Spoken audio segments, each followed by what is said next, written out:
Hi friends, നമസ്കാരം. ജീവിതത്തിൻ്റെ ഏതെങ്കിലും ഒരു ഘട്ടത്തിൽ നാം സ്വയം ചോദിച്ചു പോകുന്ന ഒന്നാണ്, ഈ വ്യക്തി എന്നെ സത്യമായി സ്നേഹിക്കുന്നുണ്ടോ എന്നത്. ബന്ധങ്ങളിൽ നിന്ന് ഏറ്റവും കൂടുതൽ അനുഭവിക്കുന്ന ഒരു പ്രതിസന്ധിയാണിത്. ഒരാൾ നമ്മളെ മാത്രം കേന്ദ്രീകരിച്ചാണോ ജീവിക്കുന്നത്, അതോ നമ്മൾ മാത്രമാണോ ഈ ബന്ധം നിലനിർത്താൻ കഷ്ടപ്പെടുന്നത് എന്ന ചിന്ത മാനസികമായ വലിയ അസ്വസ്ഥതകൾ ഉണ്ടാക്കാം. ഇന്നത്തെ കാലഘട്ടത്തിൽ പ്രണയമെന്നത് വെറും ഒരു വികാരത്തിനപ്പുറം വലിയൊരു കൺഫ്യൂഷനായി മാറിയിരിക്കുകയാണ്. വാക്കുകൾ കൊണ്ടുള്ള പ്രകടനങ്ങളും വാഗ്ദാനങ്ങളും സോഷ്യൽ മീഡിയയിലെ പോസ്റ്റുകളും വർദ്ധിക്കുമ്പോഴും ഹൃദയത്തിൽ നിന്നുള്ള ആഴത്തിലുള്ള സ്നേഹം പലപ്പോഴും കുറഞ്ഞു വരുന്നു. സ്നേഹത്തിൻ്റെ വേഷം കെട്ടുന്ന ആവേശങ്ങൾക്കിടയിൽ സത്യസന്ധമായ വികാരങ്ങൾ തിരിച്ചറിയുക എന്നത് വലിയൊരു വെല്ലുവിളിയാണ്. പലരും ഐ ലവ് യു എന്ന് പറയുന്നത് ഇന്ന് ലോകത്തിലെ ഏറ്റവും എളുപ്പമുള്ള കാര്യമായി മാറിയിരിക്കുകയാണ്.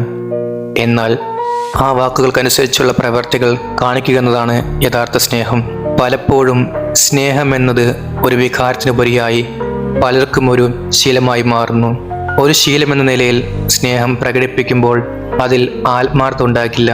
യഥാർത്ഥ സ്നേഹം എന്നത് ഒരാളുടെ വാക്കുകളിൽ തിരയേണ്ട ഒന്നല്ല, മറിച്ച് അവരുടെ പ്രവർത്തികളിൽ അനുഭവപ്പെടേണ്ട ഒന്നാണ്. നിങ്ങളെ സ്നേഹിക്കുന്ന ഒരാൾ അത് വാക്കുകളിലൂടെ ആവർത്തിച്ച് ബോധ്യപ്പെടുത്തേണ്ടതില്ല. അവരുടെ സാമീപ്യത്തിലും പെരുമാറ്റത്തിലും അത് സ്വാഭാവികമായി ഉണ്ടാകും. പ്രവർത്തികൾ ഇല്ലാത്ത വാക്കുകൾ വെറും ശൂന്യമായ ശബ്ദങ്ങൾ മാത്രമാണ്. ഒരു ബന്ധത്തിൻ്റെ ഏറ്റവും വലിയ കരുത്ത് അതിൻ്റെ സ്ഥിരതയാണ്. ഇന്ന് സ്നേഹിക്കുകയും നാളെ തീർത്തും അവഗണിക്കുകയും ചെയ്യുന്ന രീതി ഒട്ടും ആരോഗ്യകരമല്ല. ഒരു ദിവസം വലിയ തോതിൽ പരിഗണന നൽകുകയും അടുത്ത ദിവസം ആരുമല്ലെന്ന മട്ടിൽ പെരുമാറുകയും ചെയ്യുന്നത് സ്നേഹമല്ല, മറിച്ച് മാനസികമായ കളി മാത്രമാണത്. സ്നേഹത്തിൽ ഏറ്റക്കുറച്ചിലുകൾ ഉണ്ടാകാം, എന്നാൽ അത് ഒരാളെയും ആശയക്കുഴപ്പത്തിലാക്കുന്ന രീതിയിലാകരുത്. യഥാർത്ഥ സ്നേഹം സ്ഥിരതയുള്ളതായിരിക്കണം. പ്രതിസന്ധികളിലും സന്തോഷത്തിലും ഒരുപോലെ കൂടെ നിൽക്കുന്ന പ്രവചിക്കാനാവുന്ന രീതിയിലുള്ള ആഴത്തിലുള്ള ബന്ധമാണ് വേണ്ടത്. ഒരാളുടെ പെരുമാറ്റത്തിൽ സ്ഥിരതയില്ലെങ്കിൽ അവിടെ പ്രണയമല്ല, മറിച്ച് മറ്റെന്തു താൽക്കാലികമായ താല്പര്യമാണെന്ന് മനസ്സിലാക്കാം. ബഹുമാനമില്ലാത്ത ഒരിടത്തും സ്നേഹത്തിന് വളരുവാൻ കഴിയില്ല. സ്നേഹിക്കുന്ന വ്യക്തി നിങ്ങളുടെ ചിന്തകളെയും ഇഷ്ടങ്ങളെയും സ്വപ്നങ്ങളെയും ബഹുമാനിക്കേണ്ടതുണ്ട്. നിങ്ങളുടെ വാക്കുകൾ ശ്രദ്ധാപൂർവം കേൾക്കുകയും നിങ്ങളുടെ തീരുമാനങ്ങളെ വിലമതിക്കുന്നതും നിങ്ങളെ മാനസികമായോ ശാരീരികമായോ മുറിപ്പെടുത്താതിരിക്കാൻ ശ്രമിക്കുന്നതും ആദരവിൻ്റെ അടയാളങ്ങളാണ്. സ്നേഹം എന്ന പേരിൽ നിങ്ങളെ നിയന്ത്രിക്കാനോ തരം താഴ്ത്താനോ ശ്രമിക്കുന്നിടത്ത് യഥാർത്ഥ പ്രണയമില്ല. പരസ്പര ബഹുമാനം നിലനിർത്തുമ്പോൾ മാത്രമേ ആ ബന്ധം അർത്ഥവത്താവുകയുള്ളൂ. തിരക്കുകൾക്കിടയിലും നിങ്ങൾക്കായി സമയം കണ്ടെത്തുക എന്നതാണ് ഒരു വ്യക്തിക്ക് നിങ്ങളുള്ള താല്പര്യത്തിൻ്റെ ഏറ്റവും വലിയ തെളിവ്. ആരും എപ്പോഴും ഫ്രീ ആയിരിക്കില്ല, എന്നാൽ സ്നേഹിക്കുന്നവർക്കായി അവർ സമയം ഉണ്ടാക്കിയെടുക്കും. ബന്ധം ഊഷ്മളമായി നിലനിർത്താൻ ശ്രമിക്കാത്തവരിൽ നിന്ന് സ്നേഹം പ്രതീക്ഷിക്കുന്നത് വ്യർത്ഥമാണ്. മെസ്സേജുകൾക്ക് മറുപടി നൽകാനും വിശേഷങ്ങൾ ചോദിക്കാനും ഒപ്പമുണ്ടാകാനും കാണിക്കുന്ന ആ ചെറിയ പരിശ്രമങ്ങൾ പോലും വലിയ മാറ്റങ്ങൾ ഉണ്ടാക്കുന്നു. താല്പര്യമില്ലാത്തവരോട് പരാതിപ്പെടുന്നതിനേക്കാൾ നല്ലത് പരിശ്രമമില്ലാത്ത സ്നേഹമേ അല്ലെന്ന് തിരിച്ചറിയേണ്ടതാണ്.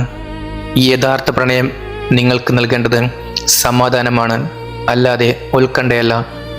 എപ്പോഴും സംശയിക്കേണ്ടി വരുന്നതും സമാധാനം നഷ്ടപ്പെട്ട് കരയേണ്ടി വരുന്നതും ആ ബന്ധത്തിൽ എന്തോ തകരാറുണ്ടെന്നതിൻ്റെ സൂചനയാണ്. അതുപോലെ തന്നെ നിങ്ങൾക്കൊപ്പം നിൽക്കുന്ന വ്യക്തി നിങ്ങളുടെ വ്യക്തിപരമായ വളർച്ചയ്ക്ക് സഹായിക്കുന്നുണ്ടോ എന്നും നോക്കണം. നിങ്ങളെ കൂടുതൽ നല്ലൊരു മനുഷ്യനാക്കി മാറ്റാനും നിങ്ങളുടെ ലക്ഷ്യങ്ങളിലേക്ക് നിങ്ങൾ നയിക്കാനും പ്രേരിപ്പിക്കുന്ന സ്നേഹമാണ് ഉത്തമം. നിങ്ങളെ പിന്നോട്ട് വലിക്കുന്നതോ നിങ്ങളുടെ ആത്മവിശ്വാസം തകർക്കുന്നതോ ആയ ബന്ധങ്ങൾ ഉപേക്ഷിക്കേണ്ടത് നിങ്ങളുടെ തന്നെ വളർച്ചയ്ക്ക് അനിവാര്യമാണ്. ഒരാളെ സ്നേഹിക്കുമ്പോൾ അയാളുടെ ജീവിതത്തെ കൂടി മെച്ചപ്പെടുത്താൻ നമുക്ക് കഴിയണം. അത് കേവലം ഒരു വൈകാരിക അടുപ്പം മാത്രമല്ല, മറിച്ച് ഒരു ജീവിതകാലം മുഴുവൻ നീണ്ടു നിൽക്കുന്ന പരസ്പര വളർച്ചയാണ്. നമ്മുടെ ജീവിതത്തിലുള്ള സ്നേഹം യഥാർത്ഥമാണോ അത് വെറും ഒരു മിഥ്യാധാരയാണോ എന്നത് സ്വയം വിലയിരുത്തുക. തെറ്റായ ഒരാളുമായി നമ്മൾ അമിതമായി ബന്ധിക്കപ്പെടുമ്പോൾ ശരിയായ ഒരാൾക്ക് നമ്മുടെ ജീവിതത്തിലേക്ക് കടന്നു വരാനുള്ള വാതിൽ നമ്മൾ തന്നെ അടയ്ക്കുകയാണ് ചെയ്യുന്നത്. വ്യക്തതയില്ലാത്ത ബന്ധത്തേക്കാൾ ഒറ്റയ്ക്കായിരിക്കുന്നതാണ് നല്ലത്. നിങ്ങൾ സ്നേഹിക്കപ്പെടാൻ അർഹതയുള്ളവരാണെന്നും ആ സ്നേഹത്തിൽ സമാധാനവും സന്തോഷവും ഉണ്ടാകണമെന്നും ഉറച്ചു വിശ്വസിക്കുക. എങ്കിൽ നിങ്ങളുടെ ജീവിതം മനോഹരമായി മാറും. Thank you all. Love you all.